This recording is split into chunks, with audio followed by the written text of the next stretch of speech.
그 장례식엔 영정사진마저 없었습니다. 너무도 갑작스러운 이별 앞에서 남은 이들의 슬픔이 터져나오는데요. 혼신은 정말 오래됐어요. 어머니 돌아가실 때.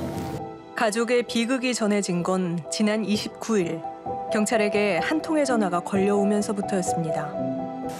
29일 날 그 일하다가 그냥 바로 올라왔던 것 같아요. 그냥 일하다가 사장님한테 얘기하고 이런 숨진 뒤에야 자신의 소식을 알린 이는 오랫동안 연락이 끊겼던 선우 씨의 아버지 김 씨였는데요. 연락을 일하다가 어머니하고 이혼하시고 난 후에 그 이후로는 그냥 어렸을 때부터 안 했던 것 같은데. 긴 시간 김 씨는 어떻게 지냈고 왜 느닷없는 죽음을 맞은 걸까? 풀리지 않은 의문을 품은 가족들이 김 씨가 마지막으로 머물렀다는 동네를 찾았습니다. 좁은 골목을 따라 걸어가자 모습을 드러낸 건 한 다가구 주택이었습니다. 그런데 곳곳엔 검게 그을린 흔적이 선명하고 매캐한 탄내가 집안에 진동합니다. 누군가의 삶의 터전이었을 이곳은 어쩌다 폐허가 된 걸까? 우린 짐을 챙기기 위해 잠시 들렀다는 한 이웃에게 그날의 얘기를 전해드릴 수 있었습니다. 오전 3시 반쯤 일어나가지고 컴퓨터를 켜고 불 켜고 딱 했는데 갑자기 한 20분 있다가 정전이 되더라고요. 정전이. 갑자기 정전이 되니까 깜짝 놀라잖아요. 일찌감치 잠에서 깬 이호실 재철 씨는 석연치 않은 예감에 현관문을 열었다고 합니다. 그런데 막 불꽃이 막 올라오기 시작하더라고요. 화재였답니다. 어디서부터 시작됐을지 모를 불길은 삽시간에 커졌다는데요.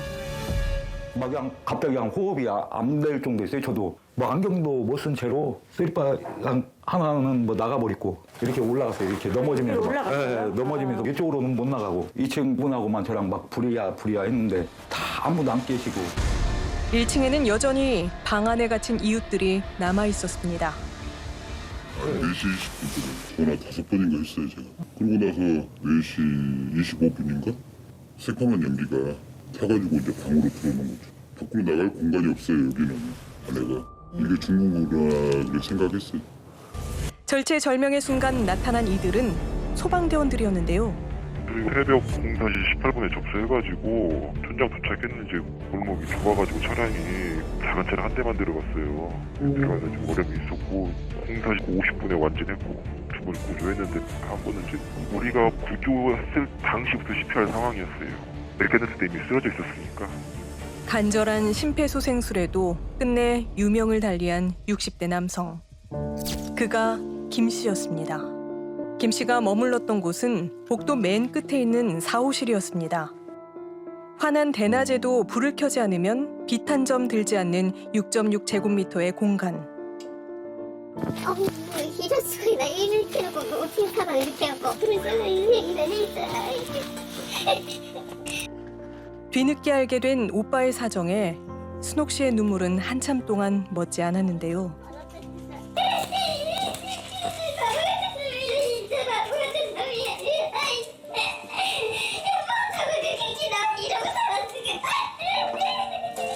고향에서도 멀고 먼 타지에서 쓸쓸한 죽음을 맞은 김 씨. 그래서 지금 가족들의 의문은 더 커져가고 있습니다. 일산화탄소 중국의 지식 나머지 분들은 그렇게 했는데 아버지만 못 나왔다 그렇게 들었어요. 이 건물의 방은 10여 개. 그중에서 탈출을 못한 채 죽음을 맞은 건 오직 김 씨뿐이었는데요. 약속을 드시고 있잖아요. 약을 먹어 약에 취해서 죽으신 그거. 술도 안 드셨으면 그렇게 깊이 잠들 수가 없잖아. 김 씨가 잠에서 깨어나지 못한 건 술 때문인 걸까요? 그렇다면 주변 이웃들이 사건 당일 그의 행적을 알고 있을지도 모릅니다. 여기 자주 오셨다. 아니요. 옛날에 왔어요. 옛날에 밥 먹을 때 왔는데 지금은 술을 안 먹잖아. 그러니까 지금 이제 고기도 안 떠나. 어느 날부터 술도 못 먹고 병원에 다닌다고. 갑자기 자기 술을 안 먹는다고 하더라고. 술을 끊은 지 한참이라는데요. 다른 이웃은 또 하나의 가능성을 얘기합니다. 근데 요즘은 허리가 안 좋으셔가지고 일을 못한다고 그랬거든. 오토바이 사고로 허리를 삐끗해 여러 번 고통을 호소했다는 겁니다. 하지만 이 사람이 좀 고동이 불편해. 근데 고동 불편한 사람도 다 나왔어요. 오호실 현우 씨는 이 사건을 둘러싸고 도무지 이해되지 않는 점이 있다고 합니다.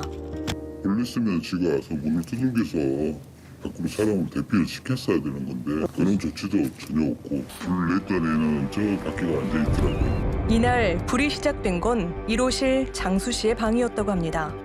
하지만 누구도 구조하지 않은 채 가장 먼저 대피했던 그의 행동이 석연치 않다는 건데요. 우린 임시 거처에 머물고 있는 장수 씨를 직접 만나 얘기를 들어보기로 했습니다. 안녕하세요. 며칠 전에 화재 난 거 있잖아요. 선생님 집에서 불이 난 거예요? 장수 씨는 자신 역시 혼란스럽다고 했습니다. 그때 정신이 안 없어. 우리 집인가 연집인가 매실인가 모르고 아침인가 저인가도 모르고 불만 끌려고 호수만 자꾸 청소 올라가지고 연결해놓고 있거든요. 잠결에 일어나 보니 머리맡에서 영문 모를 불길이 치솟고 있었다는 건데요. 어찌할 바 몰라 집을 빠져나갔지만 정신을 차린 뒤엔 어떻게든 불을 끄려 했다는 장수 씨. 그는 김 씨의 죽음도 죄스럽기만 하답니다. 친해요? 그러니까 그렇게 거시려고 한 거 아닌데 살아있는 게 살아있는 게 아닙니다. 죄책감도 있고 마음이 찢어진 것 같았죠. 사건 당일 화마는 왜 김 씨를 집어삼킨 걸까? 동네엔 무성한 소문만 피어오르고 있었습니다. 방화나 이런 게 아닌 이상은 예를 들어 뭐 전기 장판이라든지 뭐 흡연하셨다든가 담배꽁초냐 요즘은 악성으로 일어나냐. 그래서 우리는 화재 감식 전문가와 함께 현장을 살펴보기로 했습니다. 여기는 합판이 안 탔고, 그러니까 여기까지는 화염이 확산된 게 아니고 연기만 확산되는 거예요. 전문가는 현장에 남은 단서가 있다고 합니다. 바로 그을린 흔적인데요. 맨 끝방 끝에 보면은 쪽 창문이 있는데 여기가 문이 열어져 있다 보니까 여기에 걸린 흔적들이 다 보이잖아요. 그럼 일로 연기가 들어간 거죠. 1호실에서 불이 난 뒤 연기는 입구 반대편인 보일러실 창문 쪽으로 흘러갔을 거랍니다. 문제는 이 창문과 김 씨의 화장실 창문이 이어져 있다는 건데요. 저 맨 끝방은 화장실 문이 열어져 있는 바람에 글로 좀 연기가 많이 유입되지 않았나 하는 추측을 할 수가 있습니다. 유일하게 통로에 유리창이 있는 곳은 밖에 없습니다. 그러고 보니 김 씨가 살던 방을 제외한 나머지 호실에서는 좀처럼 화재의 흔적을 찾아볼 수 없습니다. 이웃들은 그의 죽음이 가슴 아픈 이유가 더 있다고 합니다. 아이고, 폐지 주면서 살 갖다가 따닥따닥 해다가 죽어나 보네. 오토바이 타고 요 앞에 오토바이 있잖아. 폐기물 짚고 가는 거 죽었으니까. 매일같이 폐지를 모았다는 김 씨. 실제로 우린 CCTV 속에서 김 씨 생전의 모습을 찾을 수 있었습니다. 고물상 사장님 역시 그를 잘 알고 있었습니다. 초반에는 매일 오셨고 요새는 몸이 안 좋으셔갖고 며칠에 한 번씩 나오시고 그거 쓰는 키로에 70원 한 번 오실 때 그냥 보통 몇천 원 수준인 것 같아요. 빨간 오토바이가 휘청일 정도로 폐지를 모아도 김 씨가 손에 쥐는 돈은 한 달에 20만 원 남짓이었을 텐데요. 그 돈을 김 씨는 어디에 썼을까? 달세는 얼마 해요? 그냥 10만 원. 전기, 물세 다 합쳐서 한 2달치 맨날 빌려갖고 이제 며칠 있다 또 죽었다고 그러더니 그렇게 날 돌아갔어. 이곳에 사는 다른 주민들의 사정도 크게 다르진 않습니다. 이 동네에서 여기가 최고 쌀걸요? 다 수급자들 병원에 관리도 그러세요. 지금 뭐 등암이, 이맘이 좋고 이런 것만 좀 별로. 화재로 타박상에 화상까지 입었지만 병원에 갈 엄두조차 내지 못했다는 사람들. 때문에 월세 10만 원의 이곳은 떠날 수 없는 소중한 보금자리입니다. 하지만 넉넉한 형편에 있는 사람들은 아니죠, 다들. 여기 다 노인들만 있어요, 거의. 건물이 너무 오래됐잖아요. 50년도 건물이기 때문에 골목 비좁고 해가지고 되게 열악하거든요. 우린 해당 주민센터에 피해 주민들을 위한 대책을 물었습니다. 저희가 대한적십자사 긴급 구호물품 신청해서 전달드리고요. 임시로 주거시설이 필요하신 경우에는 2-3달 이상 거주하실 수 있도록 연계해드리고요. 최대로 긴급의료비는 300만 원까지 지원이 됩니다.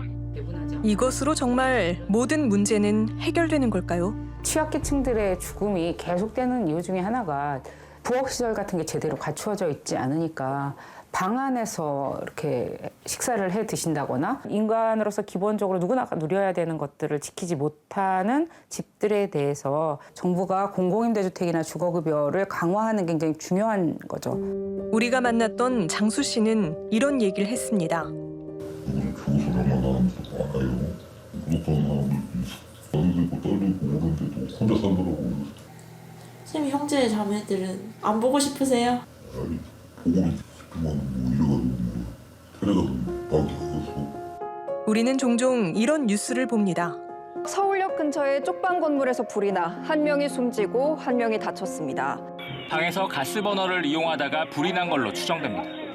공간이 지나치게 좁아서, 건물이 낡아서, 안전시설이 없어서 생을 이어가려다 쓰러진 사람들. 이 많은 죽음은 무엇을 의미하는 걸까? 숨진 김 씨와 살아남은 무명의 사람들이 바라는 건 어쩌면 소박한 것일지도 모릅니다. 그건 아마도 최소한의 안전이 보장되는 주거 공간이었을 텐데요. 영정 사진조차 챙기지 못했던 그들이 떠난 세상. 산 사람들이 풀어야 할 숙제가 무겁게 남았습니다.